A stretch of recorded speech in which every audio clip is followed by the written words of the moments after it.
Hello, good people. Jack O'Malley coming to you from the office here in Lansing. We are just finished session here a bit ago, voting on some supplementals, which I'll talk about in just a moment. We are getting ready for a 2-week break. I'll be in district, meeting with folks. I am going to take a couple of days here in the next couple of weeks to take some time, get away with my wife, but I have meetings and things scheduled. And not be in Lansing for the next couple of weeks. So my next update will probably come to you from my home. So that'll be next week.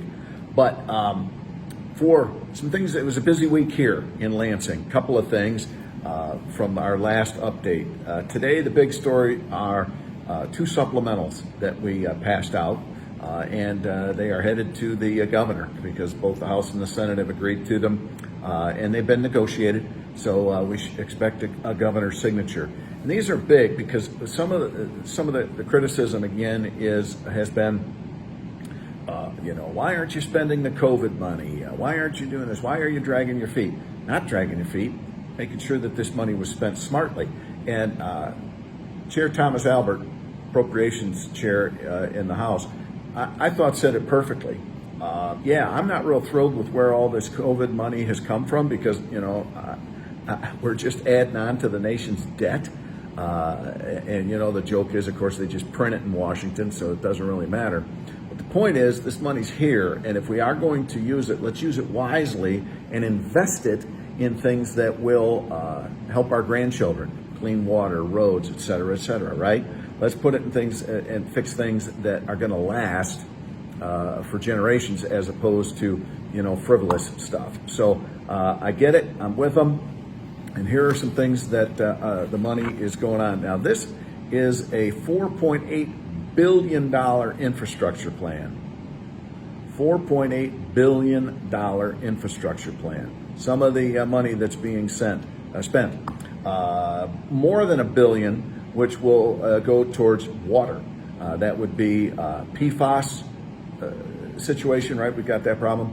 Replacing lead lines in Benton Harbor and other communities, and work on drinking water, clean drinking water. That's massive. There's also additional monies to help with septic systems, failing septic systems, storm water. That's another problem. Aging systems in communities. All this rainwater takes all the gunk and as it headed into our lakes and streams. So this is huge investment in drinking water and all our water. So I lead with that because it's so very important. Water is life, and so we've got to have it. Also, $300 million for dam safety. Now, if you remember, in the Midland area a year or so ago, they had those dam failures. This is money to help the Midland Gladwin area recover, repair, and fix those dams. So that's money well spent. Money headed to our parks and recreation. $250 million to fix up state parks and recreation areas. $200 million in new projects for local communities, trails, and that sort of thing. That's a big part of Michigan, right? Getting out and enjoying, and so that's good. $250 million to expand broadband in more Michigan communities. This is not the silver bullet. Broadband, county by county, can be $30-40 million depending where you're at. So this is a project. It's going to take a while, but we're moving and things are happening. So $250 million to expand broadband. That's a good thing. Also, $140 million to fight fraud and put money back into the UIA fund, which is very, very important. And so those are just some of the things that you'll be seeing here in the next day or so with regard to these supplementals. There were 2 of them that we passed out today. $4.8 billion. It's a lot of money, but we're putting it into solid things. It's not frivolous spending. So I hope as people grumble, and I think rightfully so, about where's the feds getting this money? I don't know. But we're putting it into things that make sense and will last. We're not just spending it willy-nilly. So time and effort was put into making sure that was done right. So I want you to know that. Now, I want to, I just realized I should probably talk about this next.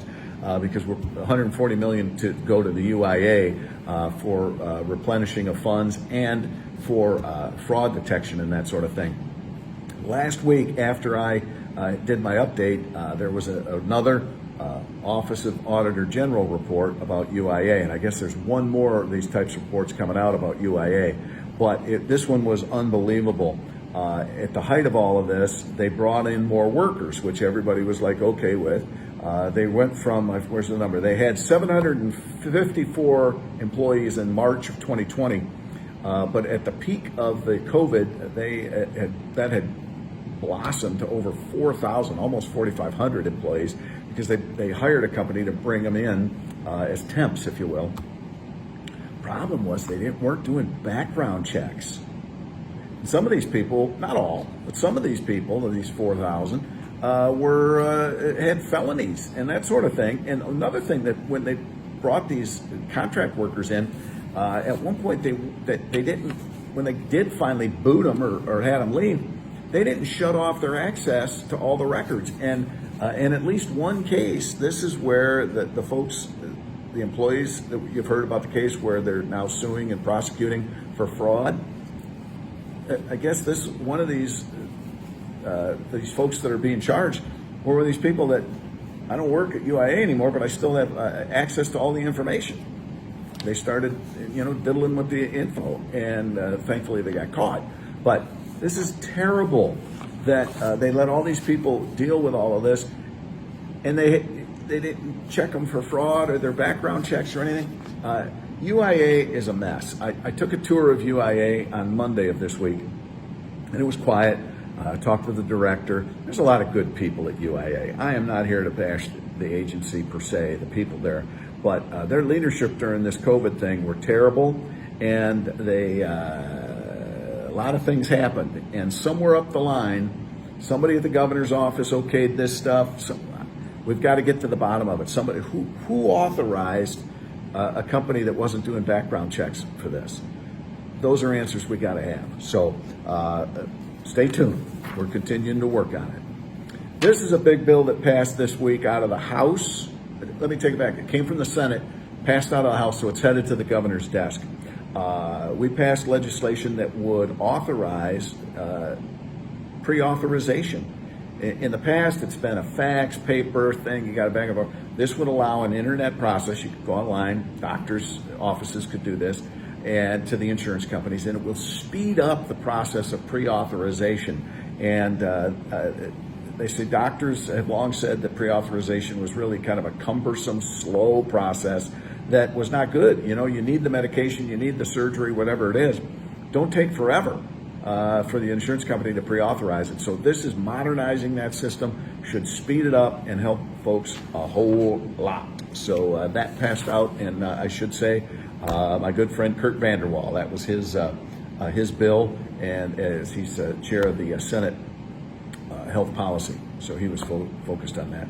And another bill that got passed and that the governor signed, which I think is important as we move forward here, especially for rural communities like my district. What about our medical situation here? How do we get those medical professionals to come? And I know somebody's probably all saying, what about teachers? You're absolutely right. We've got a lot of work to do, but I'm focused on this. There is a way, trying to get more mental health professionals into the rural areas. They are expanding the amount of loans and whatnot that can be forgiven or worked off by mental health doctors and students. So when they graduate, if they come to underserved areas, aka rural, that they could work off some of that student loan. So that's another good bill that I think it got moved on this week, signed by the governor. So those are just some of the things that are happening in Lansing. I want to jump back real quick to the this budget, supplementals.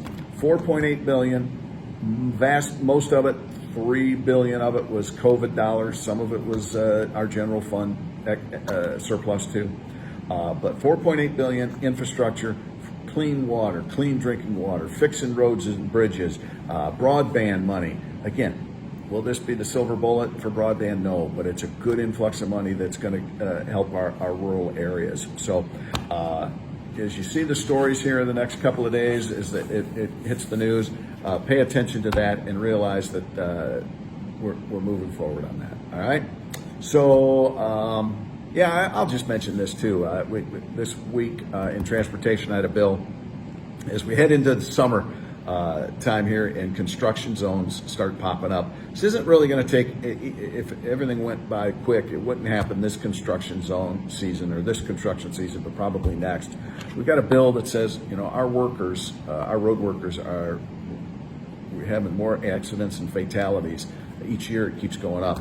So nighttime is the most dangerous. So what this bill would do is it would say at night, when it's planned, if it's an emergency, different story, but when it's planned, which most jobs are, right? They know what they're doing this summer and they're working on what's going to be worked on next summer.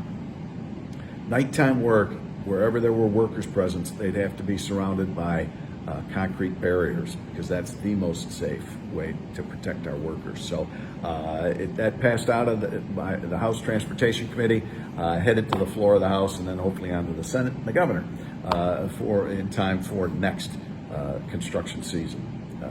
So got to keep our workers safe. Just to say, when you're out traveling and those orange cones start popping up, remember, slow down.